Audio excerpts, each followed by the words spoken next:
you can only see this in Medellin. You can only do this in Medellin. You could ride a horse anywhere. You could do ATVs anywhere. You know what I'm saying? You could go to a lake anywhere. Like there's certain things that, aren't really, life-changing experiences that you can't do anywhere else. You could do a lot of those things anywhere else. Medellin just needs to figure out how to incorporate more daytime activities. They got to give people more options during the day, open up, pools. What's the last public pool that you just ran across in Medellin just moving around? When's the last time you saw a public swimming pool? A public swimming pool? Where's the pools? Where's the water? Where's the people? Isn't there I don't live over there, but isn't there a public swimming pool by the stadium? I don't know. It maybe. Yeah, I think in Los Angeles there is by the stadium. There's a big free swimming pool. But as far as over here goes in Envigado, I believe there is like a community pool. I've never been there. I always just say to go. Go ahead. So I'm looking at the chat. So people said there's one by the stadium and in Medellin. So that's two. Yeah. So that's 2 public pools for how many people are in Medellin? 3 million. Yeah, but they're big. Yeah, but they're not that big. It's not a stadium-sized swimming pool. But my point is that places like, in America, we have facilities for all types of public stuff, like because we invest into the community. Everybody doesn't live in a nice condo that has a pool already attached to it. Everybody doesn't have a baseball field, close by, or a soccer field or a basketball court or whatever. Medellin is not reinvesting in its people and giving options for everybody to do during the daytime. Everyone likes to go to the gym. Okay. Everybody likes to walk and run and jog on Sundays. Okay. That's cool. Fitness. You got some fitness vibes. All right. That's cool. You know what I'm saying? But why isn't there a Top Golf? Why isn't there putt golfing? They got, go-karting and under the mall, one of the malls. And, they just need more options. They need more options. So people don't feel like all there is to do is go to the club and buy a box. You know what I mean? Like you got to give people more options. Do you think they don't do that? Because even if they did invest in something like a Top Golf, do you think Colombian people would actually spend the money? Because that's not cheap. They can make it affordable for them. They can make. Okay. I mean, they have the best bowling alleys in the world already. SB Aquario and Super Bowling in Laureles are the best bowling alleys I've ever seen in the world. Like Medellin did that. As far as the bowling alley vibes, they did that. You know what I'm saying? Like to this day, I've never seen nothing like those 2 places. Those are great places. Normal chill spots, have nothing to do with prostitutes, nothing, just a genuine good time, good vibe, good environment, high quality. Colombians are in there more than tourists are in there. That's for sure. So they can afford it. Maybe they can't afford to go every week, but they can afford it. You know what I'm saying? They could scrape up a couple pesos and take the family or take their girl or all the dudes get together. Let's go to Super Bowl. Let's go to SB Aquario. Those are good spots. But they need more spots like that. You know what I mean? They obviously have the ability to make it. They have the funding. They're 2 successful businesses.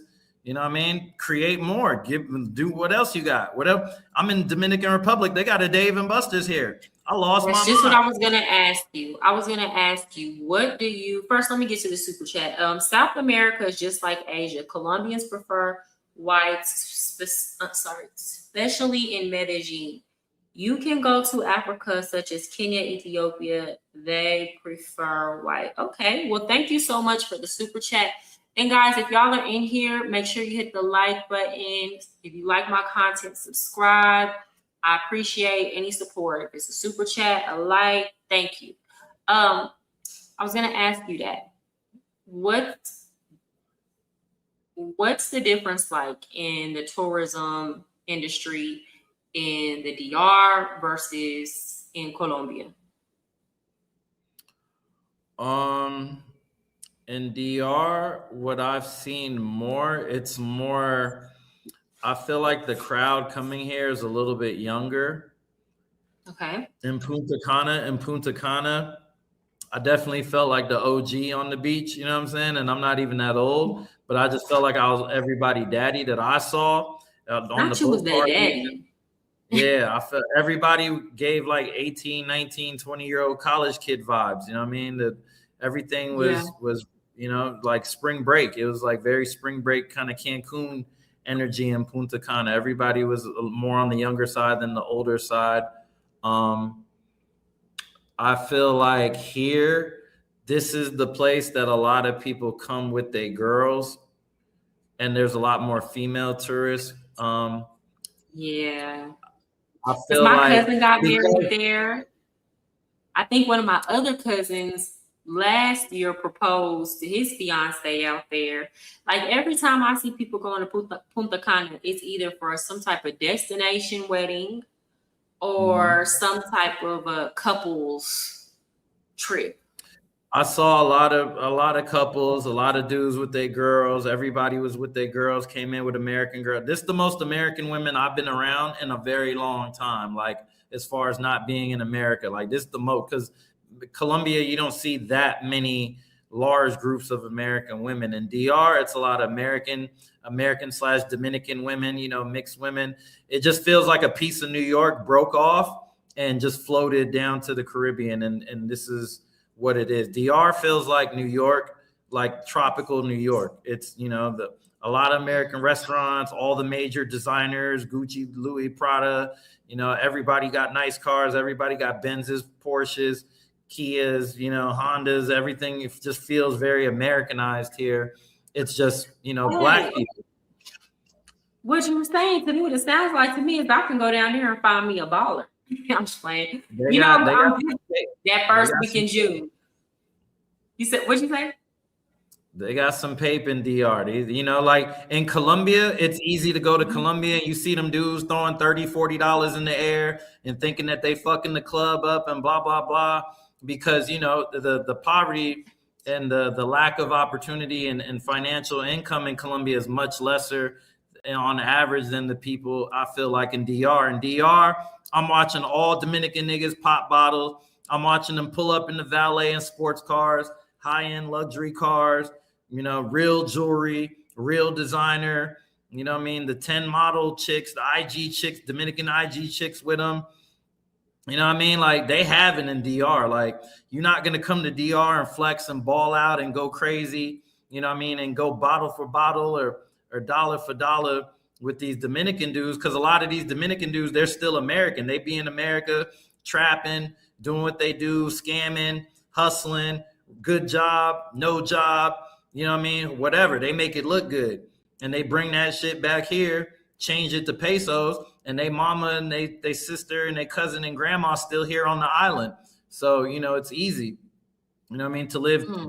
joint citizenship lives because Dominican Republic has a better relationship with America. Colombia and America doesn't have a good business relationship, trade relationship. So you're seeing that's why DR can have Dave and Buster's and they have Krispy Kreme donuts and they have, you know, Baskin Robbins and they got all Fogo de Chow's and all these nice high-end spots and even they even got Applebee's here. I'm like, they got fucking Applebee's. Like this is Applebee's. What? Nah, they Applebee's. hella Americanized. Yo, But it's like, I think also Americanized that as has shit. to do with the fact that it's just extremely difficult to do business in Colombia. I mean, the red tape is ridiculous.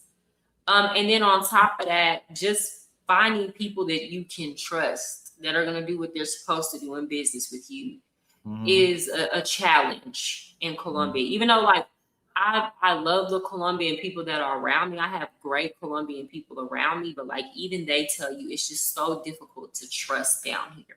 Mm-hmm. Yeah, no, for sure. It's I don't know, man. I don't know. I mean, everybody at the end of the day has their, you know, their bad people. Every country, every city, they got the scumbags, the scammers, the robbers, the you know what I mean, the pieces of shit, low lives of their city. You know what I mean? Everywhere has them. It's just unfortunately wherever the money is where you're gonna find those people, and where the money is also where the tourism is. So it goes hand in hand. Like you know you just got to be on point. At the end of the day, You know what I mean? Like a lot of people got book smart, but they don't got street smarts. And when they go overseas, their ignorance is magnified because now you don't speak the language. You was already dumb and ignorant before you got here, but now you're illiterate. And you know what I'm saying? You're going to be a victim because you don't have the experience to know you don't do certain things when you go to certain places. And you know what I mean? Do you think some of these people, and guess what? This is not just a men thing. I hold like a lot of Americans accountable. I feel like part of the reason why people are naive is because of the online rhetoric that Americans put out there. For example, yeah, I could use like a couple of examples with a lot of the men that do the passport bro content. Like a lot of them were lying and saying that they're coming over here and easily having these genuine relationships with these women. And it's like, bro, you don't even speak Spanish. Like, you don't speak a lick of Spanish. Like, you just got how do you even know? Like, I think people were like leading people astray. And then on that same token, if you just go in the regular expat groups and you try to give safety tips, or you even talk about how unsafe it can be at times in Colombia, they get upset with you. And this is not a passport bro thing. This is just all of them. The American women, American men, they're gonna, blame it on you and tell you that it's your fault. And then they try, not only that, they try to downplay the safety issues. Like, that's the main thing. They'll try to say that the United States is more dangerous than Colombia, which is the most idiotic thing anybody could ever say, in my opinion. But like, they put these narratives out. They get upset when people tell the truth. And then people come over here thinking that it's sweet because Americans are sitting up talking about well, I was there for like a week, or I was there for 6 months and nothing ever happened to me. So obviously it's not happening. Mm-hmm. Yeah. That sounds like a friend of ours that we both know.